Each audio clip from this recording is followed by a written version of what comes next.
Hello friends, my name is Priya and welcome to eduate learning. आज हम discuss करने जा रहे हैं एक बहुत ही इंपॉर्टेंट टॉपिक जिसका नाम है एलिमेंट्स ऑफ क्राइम, अपराध के तत्व। ये एक बहुत ही महत्वपूर्ण लेक्चर है उन सभी लोगों के लिए जो लॉ की जानकारी चाहते हैं और जो क्रिमिनल लॉ को और ज्यादा समझना चाहते हैं। हम कह सकते हैं कि आज का जो ये लेक्चर है वो आईपीसी का बेस है। चलिए शुरू करते हैं।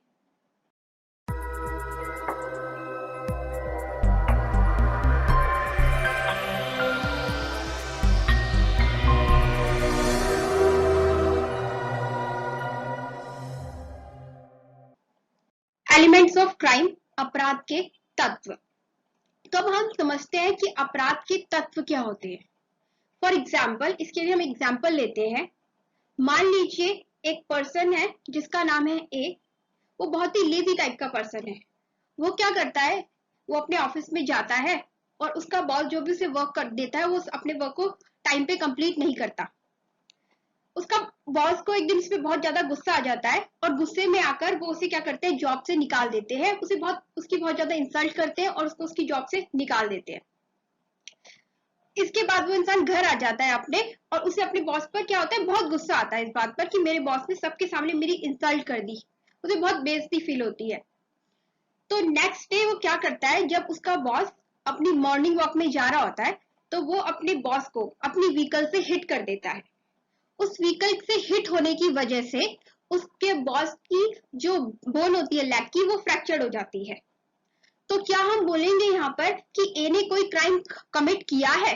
हाँ, ए ने यहाँ पर क्राइम कमिट किया है और हमें इसी क्राइम को प्रूव करने के लिए ए को क्रिमिनली लायबल ठहराना पड़ेगा। उसके लिए क्या करते हैं, हम ये क्राइम के एलिमेंट्स के बारे में बताते हैं। जब भी हम किसी क्राइम को प्रूव करते हैं या किसी के ऊपर क्रिमिनल लायबिलिटी को प्रूव करते हैं कि इस पर्सन ने इस क्राइम को कमिट किया है, तो जो हमारा प्रोसिक्यूशन लॉयर है, जो हमारा अभियोजन पक्ष का वकील है, उसे ये प्रूव करना होता है कि इस इंसान ने ये जो कार्य किया है वो क्या है, गलत कार्य है, रॉन्गफुल एक्ट है, मतलब ये एक्ट लॉ के द्वारा प्रोहिबिटेड है। बियॉन्ड एनी रीजनेबल डाउट, अभियोजन पक्ष का जो वकील है हमारा, मतलब जो हमारा विक्टिम साइड का लॉयर है, उसे कोर्ट में इस बात को प्रूव करना पड़ेगा कि इस इंसान ने जो ये कार्य किया है इंटेंशनली करा है, जानबूझकर किया है, और जो ये एक्ट हुआ है वो एक रॉन्गफुल एक्ट है, मतलब प्रोहिबिटेड बाय लॉ, कानून के द्वारा जिसे निषेध बताया गया है, इलीगल बताया गया है, और इस एक्ट के द्वारा इस पर्सन को इंजरी हुई है। अब हम इसी एग्जाम्पल को लेते हैं जिसमें जो ए पर्सन था, एम्प्लॉय जो था, उसको अपने बॉस पर बहुत गुस्सा आया। उसका गुस्सा क्या था, वो अपने एंगर को क्या करना चाहता था, सेटिस्फाई करना चाहता था। तो उसने अपने बॉस से बदला लेने के लिए अपने बॉस को क्या किया, हिट किया अपने व्हीकल से, जिसकी वजह से उसके बॉस की बोन फ्रैक्चर्ड हो गई। तो यहाँ पर क्या उसका इंटेंशन था? इसी इंटेंशन को प्रोसिक्यूशन लॉयर को कोर्ट में क्या करना पड़ेगा, बताना पड़ेगा, ये प्रूफ करना पड़ेगा कि इसने विद इंटेंशन के साथ, इसे पता था कि अगर मैं अपने बॉस को हिट करूंगा उससे मेरे बॉस को इंजरी होगी। तो उसने सबसे पहले क्या कार्य किया, एक उसने अपने मन में इंटेंशन बनाया, एक इरादा बनाया अपने बॉस को हिट करने का। उस इंटेंशन को पूरा करने के लिए उसने एक एक्ट किया, उसने अपनी व्हीकल को चलाया और अपने बॉस के लेग पे हिट कर दिया, जिससे उसके बॉस को क्या हुई, इंजरी हुई, जिसे आप बोलेंगे कि ग्रीवियस हर्ट हुआ, जो कि उसने वॉलेंटरली किया है, अपनी मर्जी से, मतलब अपने विल से। और उस उस कार की हिट होने की वजह से, या फिर कोई भी व्हीकल है उसकी हिट होने की वजह से उसके बॉस की जो बोन फ्रैक्चर्ड हुई वो है इंजरी, जो इंजरी कॉज हुई है। तो इन्हीं सब एलिमेंट्स को जब वो पर्सन कोर्ट में प्रूव करता है, मतलब प्रोसिक्यूशन लॉयर कोर्ट में प्रूव करता है, तो इसे ही हम बोलते हैं क्राइम। हम कब बोलते हैं एक ऑफेंस कमिट होता है, जब ये सारे एलिमेंट्स जो है क्राइम के एक साथ कॉन्स्टिट्यूट होते हैं। अब हमारा जो इंग्लिश लॉ है वो दो एलिमेंट्स की बात करता है क्राइम की। पहला है एक्टस रियस, ये एक लैटिन टर्म है जिसका मतलब है रॉन्गफुल एक्ट, मतलब कोई आपराधिक कार्य करना। और जो हमारा सेकंड वर्ड है मेंस रिया, ये भी एक लैटिन टर्म है जिसका मतलब है रॉन्गफुल इंटेंशन, आपराधिक मनस्थिति। तो किसी भी क्राइम को करने के लिए सबसे पहले हमारा क्या होना चाहिए? रॉन्गफुल इंटेंशन होनी चाहिए। गलत कार्य, गलत इंटेंशन मतलब गलत धारणा, गलत इरादा होना चाहिए और गलत धारणा के साथ साथ उस कार्य का किया जाना भी जरूरी है। अगर हमने कोई एक्ट ही नहीं किया तो क्राइम कमिट नहीं होगा और वो एक्ट इलीगल और लॉ के द्वारा प्रोहिबिटेड भी होना चाहिए। जो हमारी ये दो टर्म्स है, एक मैक्सिम के थ्रू हम समझते हैं जो कि है actus non facit reum nisi mens sit rea. The act itself does not make a man guilty unless his intention were so. हम किसी भी इंसान के कार्य को तब तक अपराध नहीं बोलेंगे जब तक वह कार्य आपराधिक मनस्थिति से नहीं होगा, मतलब उसका कार्य करने का जो आशय है वो आपराधिक नहीं होगा। अब हम अपने इंडियन लॉ की बात करते हैं। तो इंडियन लॉ में क्राइम के 4 एलिमेंट्स बताए गए हैं। पहला है हमारा ह्यूमन बीइंग, मतलब कोई व्यक्ति, कोई पर्सन। सेकंड है मेंस-रिया, मेंटल एलिमेंट, आपराधिक मनस्थिति। Third one is actus reus, wrongful act, गलत कार्य। और इंजरी मतलब किसी को चोट पहुंचाना, किसी को क्षति पहुंचाना या फिर आप बोल सकते हैं हार्म पहुंचाना। अब हम अपने सबसे पहले एलिमेंट की बात करते हैं, ह्यूमन बीइंग। जब भी कोई क्राइम कमिट होता है तो उसके लिए किसी व्यक्ति का होना जरूरी है, किसी के ह्यूमन कंडक्ट का होना जरूरी है। फॉर एग्जाम्पल, अगर हम ये बोलते हैं कि एक डॉग ने किसी पर्सन को बाइट कर लिया, तो क्या आप उस डॉग को जेल में बंद कर सकते हैं? क्या आप उस डॉग को लाइफ इम्प्रिजनमेंट दे सकते हैं? नहीं। जो डॉग का एक्ट है, जो उस डॉग ने इंजरी कॉज करी है दूसरे पर्सन को, उस इंजरी के लिए कौन लायबल होगा? उसका ओनर। पर वो जो ह्यूमन बीइंग होता है वो साउंड माइंड का भी होना चाहिए। ऐसा ना हो कि वो ह्यूमन बीइंग अनसाउंड माइंड का हो या फिर आप कह सकते हैं कोई पागल इंसान।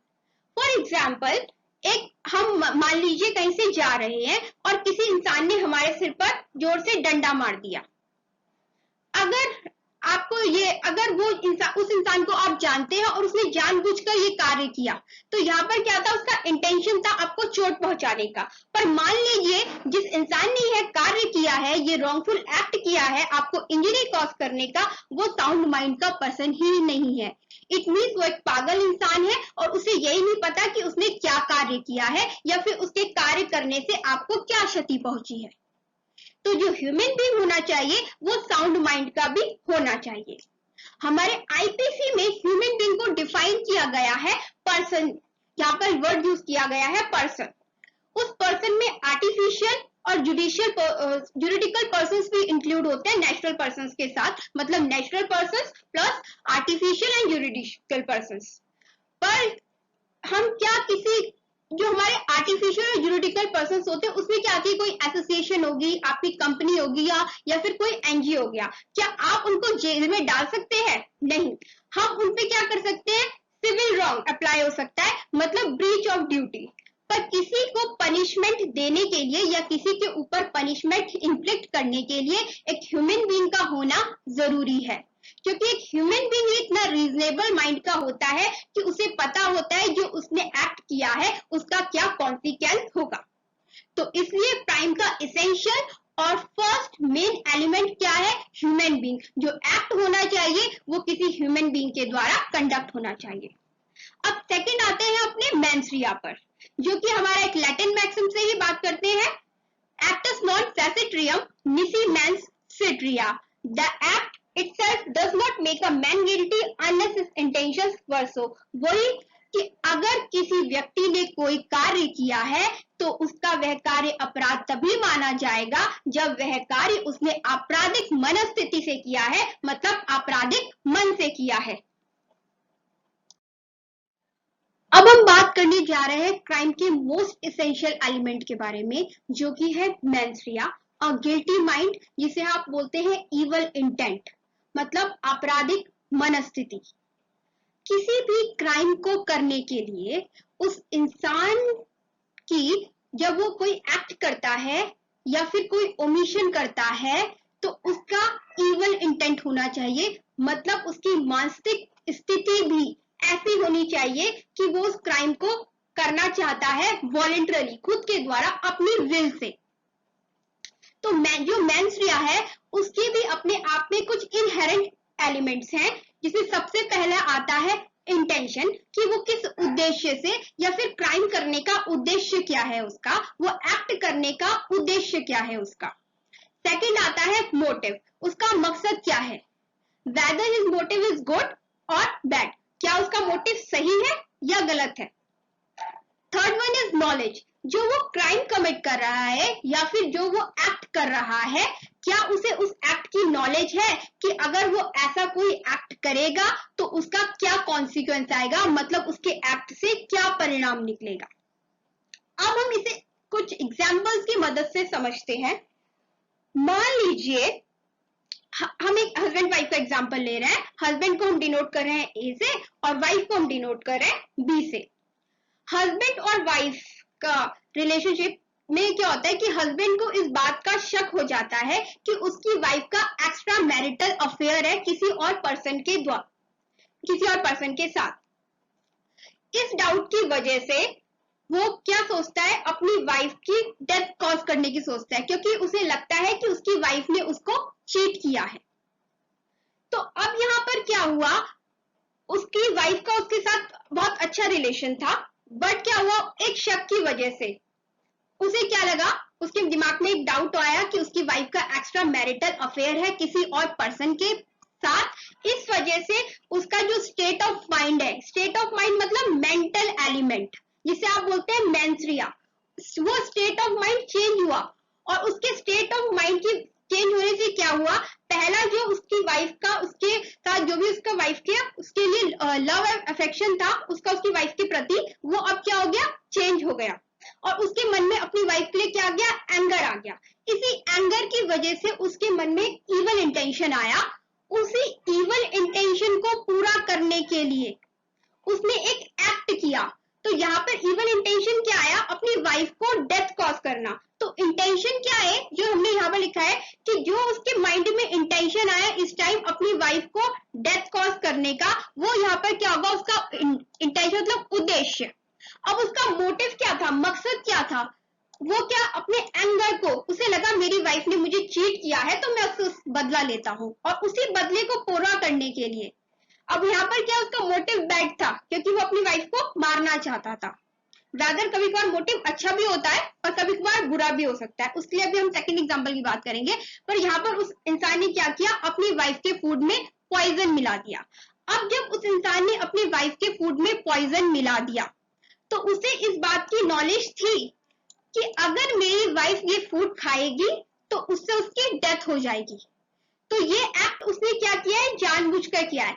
अब मान लीजिए अगर वो खाना उसने अपनी वाइफ को दे दिया और उसकी वाइफ ने वो खाना खा लिया और उस खाने को खाने की वजह से उसकी वाइफ की डेथ कॉज हो गई, तो यहाँ पर क्या होता है, क्राइम हो गया है, मतलब एक ऑफेंस हो चुका है। कौन सा ऑफेंस हुआ है, मर्डर का ऑफेंस हुआ है। तो किसी भी ऑफेंस को होने के लिए सबसे पहले उसमें क्या होना चाहिए, मेंसरिया मतलब मेंटल एलिमेंट, आपराधिक मनस्थिति। उसका जो स्टेट ऑफ माइंड था, जो उसका मेंसरिया था मतलब मेंटल एलिमेंट था, उसके दिमाग में एक इंटेंशन आई कि मैं क्या करता हूँ, अपनी वाइफ की डेथ कॉज कर देता हूँ, उसे मार देता हूँ बदला लेने के लिए, मतलब मेरी वाइफ ने मुझे चीट किया है तो मैं उसकी डेथ कॉज कर देता हूँ। इसी को अगर उसने डेथ कॉज करने के लिए क्या, उसका मोटिव क्या था, अपने एंगर को सेटिस्फाई करना कि उसने मुझे चीट किया तो मैं उससे बदला लेता हूँ, और इसलिए उसने उसके फूड में पॉइजन मिलाया। तो उसे पता था कि अगर उसे इस बात की नॉलेज थी कि क्या होगा अगर मेरी वाइफ फूड खा लेगी वो पॉइजन मिला हुआ, तो as a consequence of which उसकी डेथ हो जाएगी। तो किसी भी क्राइम को कॉन्स्टिट्यूट होने के लिए सबसे पहले आपराधिक मनस्थिति का मतलब आपराधिक मन का होना जरूरी है। अब हम दूसरा एग्जांपल लेते हैं इसी पे। मान लीजिए एक पर्सन ने स्लॉटर हाउस से किसी एनिमल को बचाया, उसे एनिमल को बचाया इस मोटिव से कि वो जो एनिमल है वो बच जाएगा, मतलब वो कसाई घर जो बोलते हैं हम, स्लॉटर हाउस, वहां से बचाने के लिए कि उस एनिमल की जान बच जाए। तो यहाँ पर उसका मोटिव क्या था, मकसद क्या था, उस एनिमल की जान बचाना। पर उसका इंटेंशन क्या था, उसने क्या किया, वहां से उस एनिमल को चोरी कर दिया, मतलब थेफ्ट कर दिया। तो यहाँ पर क्या कोई क्राइम कमिट हुआ है? हाँ, यहाँ पर जो थेफ्ट है उसका क्राइम कमिट हुआ है, भले ही यहाँ पर उसका मोटिव गुड था या बैड था। उसे नॉलेज थी कि अगर मैं वहां से उसे, जो एनिमल है उसे वहां से निकालूंगा या मतलब चुराऊंगा, अब निकालने के लिए उसे चुराया ही है, तो अगर मैं इसे चुराऊंगा तो यहाँ पर क्या होगा, कमिट हो जाएगा, थेफ्ट कमिट होगा। फिर भी उसने जानबूझकर वॉलेंटरली ये वर्क किया है, क्योंकि वो जो एनिमल था वो किसके पोजीशन में था, उस स्लॉटर हाउस के ओनर के। तो यहाँ पर भी कोई क्राइम कमिट हुआ है। तो क्राइम को कमिट होने के लिए सबसे पहले मेंस की जरूरत होती है। अब हम अपने नेक्स्ट एलिमेंट की बात करते हैं। अब हम बात करते हैं हमारे थर्ड इसेंशियल एलिमेंट के बारे में क्राइम के, जो कि है हमारा एक्टस रियस। और ये भी क्या है, एक लैटिन टर्म है जिसका मतलब होता है गिल्टी एक्ट, मतलब आपराधिक कार्य। तो वो जो भी एक्ट है, जो आपराधिक कार्य है, वो किसी ह्यूमन बीइंग के द्वारा किया जाना चाहिए। It means act must have done by human being, act to be prohibited by law. वो एक्ट कानून के द्वारा प्रोहिबिट होना चाहिए, मतलब निषेध होना चाहिए, इलीगल होना चाहिए। Act should be result in harm, और उस एक्ट के द्वारा किसी अनदर पर्सन को कुछ हार्म या फिर इंजरी होनी चाहिए। अब अगर हम बोलते हैं कि क्या सिर्फ ह्यूमन बीइंग के होने से और केवल मेंस्ट्रुआ होने से क्या कोई क्राइम कमिट हो जाता है? नहीं, केवल ह्यूमन बीइंग होने से, किसी व्यक्ति के होने से, या सिर्फ मेंटल एलिमेंट होने की वजह से, आपराधिक मनस्थिति होने की वजह से क्राइम कमिट नहीं होता। उस क्राइम को कमिट होने के लिए कुछ एक्ट, मतलब उस व्यक्ति के द्वारा कुछ कार्य भी किया जाना चाहिए, कुछ एक्ट भी किया जाना चाहिए। और एक्ट ऐसा होना चाहिए जो कि हमें सामने दिखे, मतलब प्रकट रूप पे दिखे, सामने दिखे। ऐसा एक्ट और ओमिशन होना चाहिए जो कि नजर आए कि हाँ ये एक्ट हुआ है। फॉर एग्जाम्पल, हम अपने लास्ट एग्जाम्पल को ही लेते हैं, हस्बैंड वाइफ वाला, जहां पर हस्बैंड ने अपने वाइफ के फूड में पॉइजन मिला दिया था। अब मान लीजिए एट द लास्ट मोमेंट जो उसका हस्बैंड है उसका माइंड चेंज हो गया और उसने वो खाना उठाया और डस्टबिन में डाल दिया। तो यहाँ क्या कोई क्राइम कमिट हुआ है? कि क्या यह मर्डर का ऑफेंस कमिट हुआ है? नहीं, क्योंकि उसने उसका लास्ट मोमेंट में माइंड चेंज हो गया, तो कोई एक्ट ही नहीं हुआ। अब मान लीजिए कि उसने वो खाने में जो पॉइजन मिक्स किया था, वो पॉइजन मिला हुआ खाना अपनी वाइफ को दे दिया, और वो खाना उसकी वाइफ ने खा लिया। तो उससे क्या हुआ? भले ही वो खाना उसकी वाइफ ने खुद खाया, वो एक्ट उसका खुद का था, खाना खाना उसने अपनी मर्जी से खाया, ये एक्ट उसकी वाइफ के द्वारा खुद हुआ, ठीक है। बट यहाँ पर उस खाना खाने से उसकी वाइफ की डेथ कॉज हो गई, तो यहाँ पर कौन गिल्टी होगा? उसका हस्बैंड, क्योंकि उसने क्या किया है? मर्डर किया है, अपनी वाइफ को मारा है। मान लीजिए अगर उसकी वाइफ की डेथ नहीं हुई, वो बच जाती है और उसको वो हॉस्पिटलाइज्ड हो जाती है, तो यहाँ पर क्या हुआ? अटेम्प्ट टू मर्डर हुआ। मर्डर करने की कोशिश तो की गई थी, पर क्या हुआ? वो बच गई, बाई चांस वो बच गई, तो यहाँ पर क्या हुआ? अटेम्प्ट टू मर्डर हुआ। तो यहाँ पर दिख रहा है ना, क्योंकि जो पॉइजन उसने अपनी वाइफ के खाने में मिलाया और वो खाना उसने खा लिया, तो कुछ एक्ट हुआ ना, सामने दिख रहा है। मान लीजिए वो खाना लाने के बावजूद भी वो खाना की थाली वापस ले जा लेता, अपनी वाइफ को नहीं खाने देता, तो क्या कोई क्राइम कमिट हो गया था? नहीं। क्राइम कमिट होने के लिए कुछ एक्ट का होना जरूरी है, कुछ ह्यूमन कंडक्ट होना जरूरी है। तो जब भी कोई क्राइम कमिट होता है तो उसके लिए किसी ह्यूमन बीइंग का एक्ट होना, और वो एक्ट रॉन्गफुल होना भी जरूरी है, और उस एक्ट के द्वारा कुछ हार्म या इंजरी होनी भी जरूरी है, तभी वो एक ऑफेंस बनता है। अब हम अपने लास्ट एलिमेंट के बारे में बात करते हैं, जो कि इंजरी। तो वो मैंने अभी आपको लास्ट एग्जांपल से ही समझाया कि जब कोई एक्ट किया जाता है मेंटल एलिमेंट के साथ, आपराधिक मनस्थिति के साथ, किसी को क्षति पहुंचाने के उद्देश्य से, और क्षति पहुंचाने के उद्देश्य से फिर अगर वो व्यक्ति वह कार्य कर देता है, मतलब उसने अपने माइंड में कुछ थॉट बनाया कि मैं ऐसा करूंगा, और उसको करने के लिए उसने कुछ कंडक्ट किया, कुछ एक्ट किया, कुछ ओवर्ट एक्ट किया, मतलब सामने प्रत्यक्ष एक्ट किया, और उस एक्ट के करने से अगर किसी इंसान को इंजरी कॉज हो जाती है तो वहीं पर एक ऑफेंस बन जाता है। जैसे हमने अपने लास्ट एग्जांपल में पढ़ा, तो उसी इन सब चीजों को मिलाकर क्या बना, एक ऑफेंस बना। वो किस चीज का ऑफेंस था, मर्डर का। तो किसी भी क्राइम को कॉन्स्टिट्यूट होने के लिए इन 4 एलिमेंट्स की जरूरत होती है, बट इनके कुछ एक्सेप्शंस भी है। कुछ ऐसे क्राइम भी है जहां पर इंजरी कॉज नहीं हुई होती है। फॉर एग्जाम्पल, अगर आप अटेम्प्ट टू मर्डर करते हैं, कभी कभार इस केसेस में क्या होती है, इंजरी कॉज नहीं होती है, पर फिर भी वो क्राइम है। किसी के खिलाफ षड्यंत्र रचना, कॉन्स्पिरेसी, तो उन केसेस में भी पुलिस आपको अरेस्ट करती है क्योंकि आपने कॉन्स्पिरेसी करी है। कुछ ऐसे एक्ट भी हैं जहां पर ना, कुछ ऐसे क्राइम भी है जहां पे ना ही कोई एक्ट होता है और ना ही कोई इंजरी होती है, पर फिर भी वो क्राइम की डेफिनेशन के अंडर आते हैं। फॉर एग्जाम्पल, अगर आप प्रिपेयर कर रहे हैं डकैती करने की, मीन्स ना ही आपने कोई एक्ट किया है, अभी डकैती नहीं हुई है और ना ही किसी इंसान को क्षति पहुंची है, सिर्फ प्रिपरेशन की जा रही है, तो यहां पर भी हम बोलेंगे क्राइम कमिट हुआ है, क्योंकि आप ऐसे एक्ट को करने की प्रिपरेशन कर रहे हैं जो लॉ के द्वारा प्रोहिबिटेड है। हमारा आज का लेक्चर यही कंप्लीट होता है। Thanks for watching, keep learning.